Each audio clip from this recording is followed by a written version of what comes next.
অতঃপর একটা একটা করে সব দৃশ্য তোমার মাঝে হারিয়ে যাচ্ছে।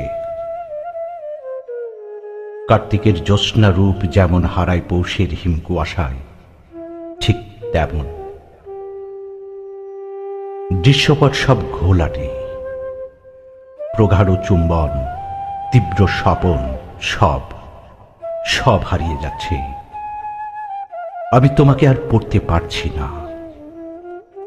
বহু বছর পর এখনো তোমাকে মনে পড়তেই বুকের ভেতর ইসরাফিলের ধ্বংসাত্মক বাঁশি বেজে ওঠে।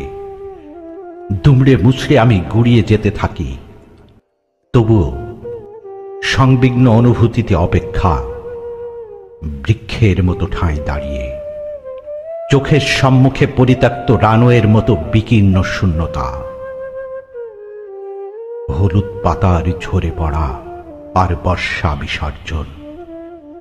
এসো এসো, সমস্ত স্থবির গর্জন মুছে দিয়ে যাও বেলোয়ারি রৌদ্র দিন।